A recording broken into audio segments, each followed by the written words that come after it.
আমি মনে করি চরমোনাইকে জামাতের জোটে রাখা উচিত না। ইসলামিক তার একটা জোট করার চেষ্টা করলো, জামাতের আমি নিজে উদ্যোগ গ্রহণ করে চরমোনাই পীরের মাজারে গেলেন এবং তাকে আহ্বান করলেন এবং পরবর্তীতে তারা ইসলামিক একটা জোট করলো, বৃহত্তর জোট। ইসলামী আন্দোলন বা চরমোনাই পীর এবং আরেকটা আট্রসি পীর, এদের উৎপত্তিটা হয়েছিল হচ্ছে 80-র দশকে এরশাদ যখন ক্ষমতায়।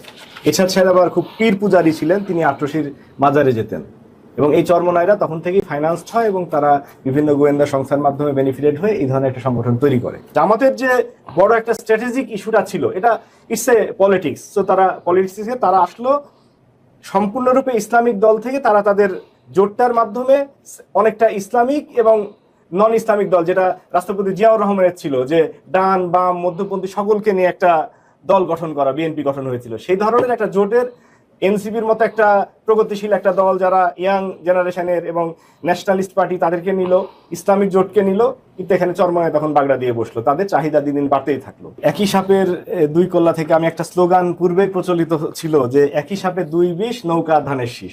এটা আমি নিয়ে আসতে চাই নাই, কিন্তু ভাই বলার কারণে মনে হলো তাই নিয়ে আসলাম। যাক, প্রথমে আসি জোট নিয়ে।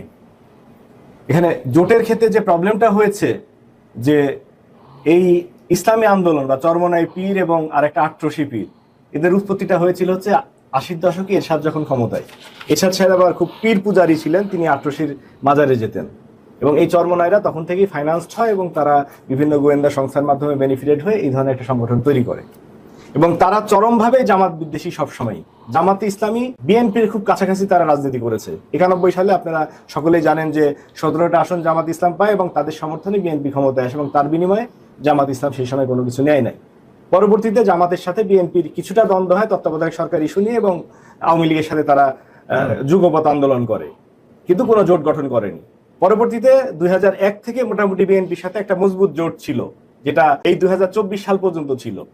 কিন্তু যখন আওয়ামী লীগের পতন হলো, তখন ন্যাশনাল ইউনিটির যে প্রয়োজনটা ছিল, সেই প্রয়োজনটা কেন যেন দুই দলই তারা ভুলে গেল। এখানে সমস্যা আমাদের ছিল, জনাব তারেক রহমান দেশের বাইরে ছিলেন, জামাতের 10-11 জন শীর্ষস্থানীয় নেতাকে ফাঁসি দেওয়ার কারণে তারাও একটা নেতৃত্ব শূন্যতার মধ্যে ভুগেছে। এই সকল কারণে 5 আগস্টের পরে আমরা যে ন্যাশনাল ইউনিটিটা আশা করেছিলাম, যে জামাতের একটা ভাই বিএনপির একটা ভাই একসাথে আন্দোলন করেছেন, তারাই আলাদা হয়ে গেল। তো এরপরে পরবর্তীতে যেটা হলো, যে ইসলামিক তার একটা জোট করার চেষ্টা করলো, জামাতের আমি নিজে উদ্যোগ গ্রহণ করে চরমোনাই পীরের মাজারে গেলেন এবং তাকে আহ্বান করলেন এবং পরবর্তীতে তারা ইসলামিক একটা জোট করলো, বৃহত্তর জোট করে, যারা বিএনপিকে প্রথমে মনে হচ্ছিল যে বিএনপিকে চ্যালেঞ্জ করার কোনো কিছু নাই, বিএনপি একেবারে 100% শিওর যে তারা সরকার গঠন করবে। কিন্তু এই যে ইসলামিক জোটটা হওয়ার পরে তখন বিএনপির মাঝেও একটা সিরিয়াসনেস আসলো যে না, নির্বাচনে আমাদেরকে প্রতিযোগিতার সম্মুখীন হতে হবে, যেটা জনাব তারেক রহমান বারবার ইংল্যান্ড থেকে বলেছে যে আমাদের এই নির্বাচনী মানে মাঠ অতিক্রম করা খুব সহজ হবে না, এবং বিএনপি সেভাবে প্রিপারেশন নিচ্ছে। পরবর্তীতে সবচেয়ে সারপ্রাইজিং ছিল যে জামাত এবং এনসিপি তাদের কথাবার্তা কিন্তু খুব কাছাকাছি ছিল। আমরা দেখেছি যে সংস্কারের ক্ষেত্রে বিএনপির অনেক অবজারভেশন থাকলেও জামাত এবং এনসিপি তারা খুব কাছাকাছি ছিল, যে মৌলিক সংস্কারগুলোর ব্যাপারে, সাংবিধানিক সংস্কার থেকে শুরু করে রাষ্ট্রপতি সরানো এবং অন্য ইস্যুগুলোতে তারা কাছাকাছি ছিল। কিন্তু কোনো অবস্থাতেই এনসিপি এবং জামাত তারা জোট করতে রাজি হচ্ছিল না, বরঞ্চ এনসিপি চেষ্টা ছিল বিএনপির সাথে জোট করার। পরবর্তীতে যেহেতু বিএনপির কাছ থেকে তারা 3-4টার বেশি আসনের অঙ্গীকার পায় নাই, পরবর্তীতে তারা জামাতের দিকে আসলো এবং এখানেই গন্ডগোলের সূত্রপাতটা। যখন ডক্টর অলি আহমেদ এবং এনসিপি যখন জামাতের সাথে জয়েন করলো, তখন চরমোনাই বলল যে তারা এই বিষয়টা জানে না এবং তারা এনসিপিকে 30টা সিট ছেড়ে দেওয়া তারা পক্ষে না। আর জামাতের যে বড় একটা স্ট্র্যাটেজিক ইস্যুটা ছিল, এটা ইটস এ পলিটিক্স। তো তারা পলিটিক্সে তারা আসলো সম্পূর্ণরূপে ইসলামিক দল থেকে, তারা তাদের জোটটার মাধ্যমে অনেকটা ইসলামিক এবং নন ইসলামিক দল, যেটা রাষ্ট্রপতি জিয়াউর রহমানের ছিল, যে ডান বাম মধ্যপন্থী সকলকে নিয়ে একটা দল গঠন করা, বিএনপি গঠন হয়েছিল, সেই ধরনের একটা জোটের এনসিপির মতো একটা প্রগতিশীল একটা দল যারা ইয়াং জেনারেশনের এবং ন্যাশনালিস্ট পার্টি তাদেরকে নিল, ইসলামিক জোটকে নিল, কিন্তু এখানে চরমোনাই তখন বাগড়া দিয়ে বসলো। তাদের চাহিদা দিন দিন বাড়তেই থাকলো। আমার ব্যক্তিগত অভিমত হচ্ছে, জামাতের মতো একটা ম্যাচিউর দল কিছু ইমম্যাচিউর ডিসিশন নিয়েছে। যেমন তারা 300 আসনে তাদের প্রার্থী রাখে নাই, তাদের প্রার্থীটা উইথড্র করে নিয়েছে। এখন যদি চরমোনাই তাদের সাথে যদি বিট্রে করে, তারা যদি জোটে না আসে, অনেক আসন হয়তো দেখা যায় 20-25টা আসনে জামাতের কোনো প্রার্থী থাকবে না, জামাত অথবা তার জোটের এনসিপি বা এলডিপির। সেই ক্ষেত্রে হয়তো এগুলো ওয়াকওভার দিয়ে দিতে হবে। একইভাবে চরমোনাইকে তাদের যেহেতু মার্কা আলাদা, জামাত চরমোনাই এনসিপি তারা নিজ নিজ মার্কায় ভোট করছে, এটা জামাতকে চিন্তা করা উচিত ছিল। কারণ হচ্ছে আমরা জানি যে সংবিধানের 70 অনুচ্ছেদ মোতাবেক ফ্লোর ক্রসিং নিষিদ্ধ, কিন্তু যখন মার্কাটা আলাদা হয়ে যায় তখন কিন্তু জোটের কোনো ভ্যালু থাকে না, সেখানে ইজিলি সে যে কাউকে ভোট দিতে পারে।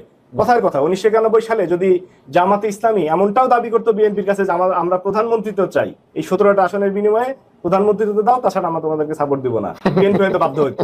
তো একই ব্ল্যাকমেল চরমনাই পীর করতে পারে। চরমনাই পীর বলতে পারে যে আমি 5টা আসন পাইছি, 5টার জন্য তুমি সরকার গঠনের জন্য আমাদেরকে প্রধানমন্ত্রিত্ব দাও বা রাষ্ট্রপতি বানাও। তো এই ব্ল্যাকমেলটা কেন যেন মানে জামাত আগে থেকে টের পায় নাই, বা ভাই বলছে যে এটা স্ট্র্যাটেজি, বাট আমি বলতেছি যে আমাদের বোকামিটা কারণটা হচ্ছে যে তারা উচিত ছিল এই ক্যালকুলেশনটা করা যে কোনো সময় চরমনাই বিচ্ছেদ করতে পারে। এবং ভবিষ্যতেও আমি মনে করি চরমনাইকে জামাতের জোটে রাখা উচিত না। জোট থেকে চলে গেলে জামাতের জন্য 3% ভোট দরকার নাই জামাতের, কিন্তু এই 3%-এর কারণে ভবিষ্যতে সরকার গঠনের মুহূর্তে যদি জামাত যদি সরকার গঠন করার উপযোগী হয়, সেই ক্ষেত্রে তাদের 10-15টা আসন ভাইটাল হতে পারে এবং তারা জামাতকে ব্ল্যাকমেল করতে পারে। এবার আসি পরবর্তী প্রসঙ্গে, ব্যালট পেপার নিয়ে যে প্রবাসীদের বিতর্ক সৃষ্টি। এখানে আসলে আমরা নির্বাচন কমিশনকে দোষ দিচ্ছি, এখানে নির্বাচন কমিশনের কিছুই করার নেই। কোন একটা প্রবাসী, আপনি জানেন যে অনলাইনে প্রবাসী না, জামাতপন্থীদের না, আমি প্রবাসীদের কথা বলছি, যে প্রবাসীরা অনলাইনে তাদের এনআইডির মাধ্যমে রেজিস্ট্রেশন করেছে এবং তাদের একটা ঠিকানা দিয়েছে। এবং সেখানে কাতার যে দেশের ঘটনা, ওমানে একটা জায়গাতে 300-এর মতো ব্যালট ছিল, যেগুলো ব্যালটগুলোকে নিজ নিজ প্রার্থীর কাছে পাঠিয়ে দেওয়া হচ্ছিল। সেখানকার জামাতের যিনি সভাপতি আছেন তার ভাষ্য আমি ঘন্টা দুয়েক আগে শুনলাম, যে উনি ব্যাখ্যা দিয়েছেন এইভাবে যে ব্যালটটা গিয়েছে, আমরা যেহেতু শ্রমিক, বেশিরভাগ বাংলাদেশের মানুষগুলো ওখানে শ্রমিক হিসাবে থাকে এবং শ্রমিকদের নির্দিষ্ট কোনো ঠিকানা পার্মানেন্টলি থাকে না, তারা অনেকে লুকায় থাকে, অনেকের হয়তো দেখা যায় আকামা শেষ হয়ে গেছে, এইসব কারণের জন্য তারা অনেক ক্ষেত্রে নিজের ঠিকানা ইউজ করতে পারে না।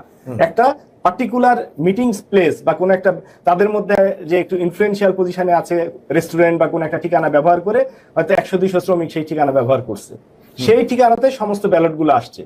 এবং একই সাথে ওই ওমানের যারা ওই ডাক পিয়ন, তারা এসে করছে কি, যে আরো 2-3টা মানে স্থানের ব্যালটগুলা নিয়ে এসে বলছে কি, তোমরা যেহেতু বাঙালিরই ব্যালট, এগুলা সব গ্রহণ করো।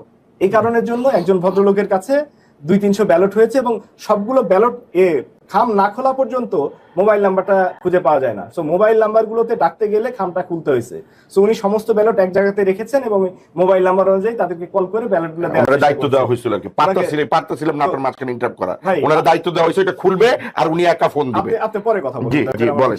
পারতেছি না ভাই, আপনার সবাই চুপ থাকেন। এরপরে সেই ব্যালটগুলো উনি ডিস্ট্রিবিউট করতেছিলেন, সেটাই এখন বলা হচ্ছে যে এখানে কেলেঙ্কারি। কিন্তু নির্বাচন কেউ যে ঠিকানা দিবে সেই ঠিকানাতে ব্যালট আসবে, এটাই খুব স্বাভাবিক। এবং এই জায়গাটাতে ব্যালট আসার পরে ওখানে কিভাবে ডিস্ট্রিবিউট হবে, এটা তো নির্বাচন কমিশনের নীতিমালার মধ্যে নাই। সেটা হয়তো এইভাবে ওপেনলি তার করা উচিত হয় নাই, সেটা সব সত্য, কিন্তু এখানে জালিয়াতির কোনো প্রশ্ন আসবে, বিষয়টা সেরকম নাও হতে পারে। মানে পূর্বেই বিএনপি এই 15 লাখ এর মধ্যে এটা হয়তো কয়েকশো ব্যালটের একটা দেশে ঘটনা ঘটছে, এটা নিয়ে এত হাউকাওয়ার মতো কোনো বিষয় আছে বলে মনে করি না।